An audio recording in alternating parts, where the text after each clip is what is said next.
Thank you so much for hopping on board to do the videos for Top 7 over 70. My name's Rob, and we're going to spend a bit of time together.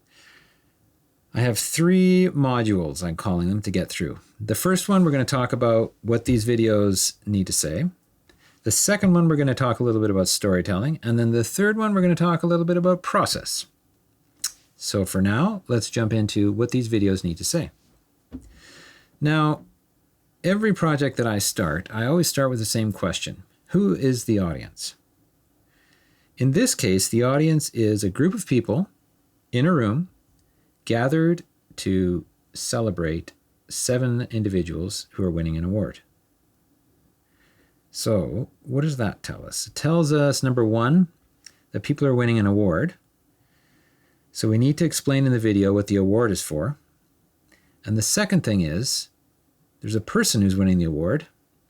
And in a dream world, when the person, after the video plays, that person is going to walk out on stage and we want the audience to say, oh my God, it's that person.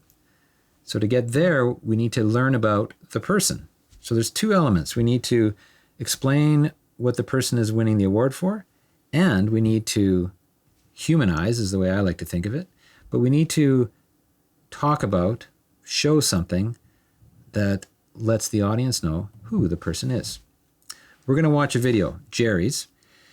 Jerry was a winner of Top 7 over 70 Calgary 2025.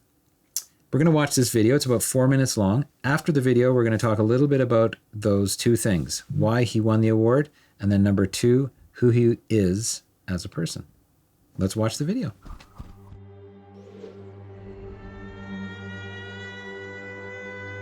Attention.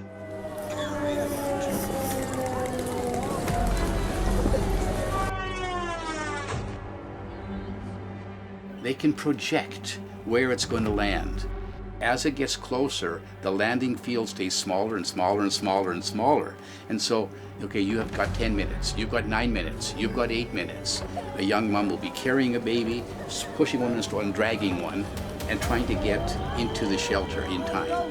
You've got 4 minutes, you've got 3 minutes, you've got 2 minutes, you've got 1 minute. What's the anxiety level? What would your blood pressure be? When you're downstairs, sitting there in the cold, waiting for the time to get out, their emotion level is sky high. These are all little things that sort of send you home saying, man, you got it easy. After he turned 70, Jerry Derechuk leaned into his role with the Rotary Club of Calgary North to start a new project, making an impact on the ground in war-torn Ukraine. Jerry had retired from Alberta Injection Molding, the company he built, when a chance conversation with some colleagues at Immigration Canada brought the dire situation in Ukraine across his radar. I got a call saying the first family is registered to arrive in Canada. Would you pick them up and take care of them? Which I did. And they were saying, we need more help at home. We need more help at home. What do you need? At the front line, they needed medical supplies. He goes to a country in war, goes to the front lines to deliver medical equipment, which is one of the earlier projects he did that we contributed to. You can't go to a place like Ukraine under Rotary's auspices, because it's too dangerous, they say, and you shouldn't do that. None of us got on a plane. Someone had to go. So that someone happened to be me.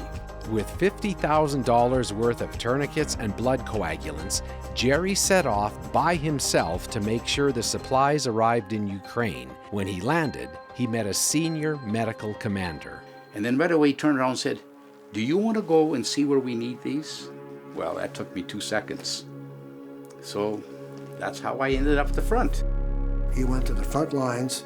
He assesses the hospitals to see what's really wrong there, to make sure he knows and sees for himself so he can verify what we're doing and what we want to do gets done.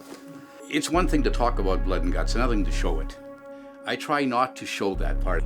I try to show it from the impact side of those that are surviving. Baba, Mama, and Masha. There's the first family that came into Canada.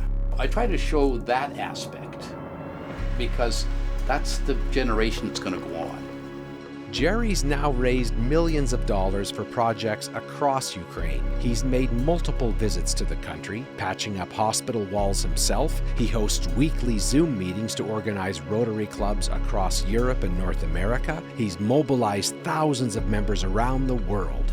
Jerry is unstoppable. We bought tractors, we rebuilt several schools, sent containers of medical supplies. We're on our 5th hospital. For Jerry, it's remarkably simple. Do they need help? The answer is yes. Can you do something? The answer is yes. Well, then shut up and go home and do it. Just do it. This is not all he does. He's all over the place. I got to know him and changed my whole life. When you're almost 80, a medal don't make it. One of your people at that award ceremony came up to me and asked, how can I help? That made my day. That made my day. Welcome Jerry Darachuk to the class of 2025 Top 7 over 70. Okay, so first let's jump into the award part of this. Now, there's a different video that could be made about Jerry. Here's another thing about Jerry.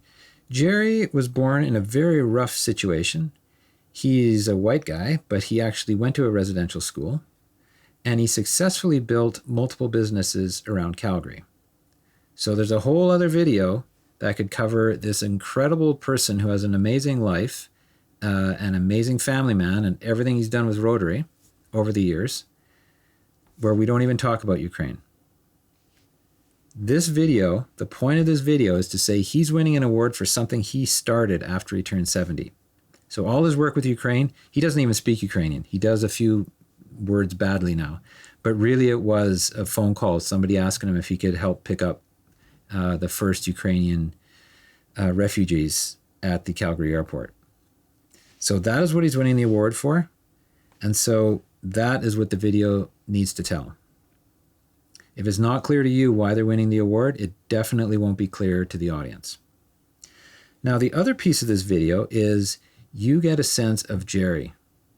There's lots of ways I achieved that, but what do we learn about Jerry? Well, we learn that he's a doer, that he's the guy that gets out there and sees an opportunity, and just like he says, well, then do it.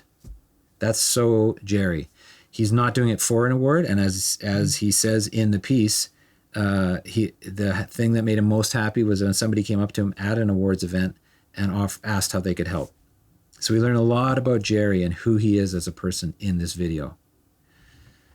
Hopefully that makes sense. And in this next piece, we're going to talk about how I turned those two things into a story.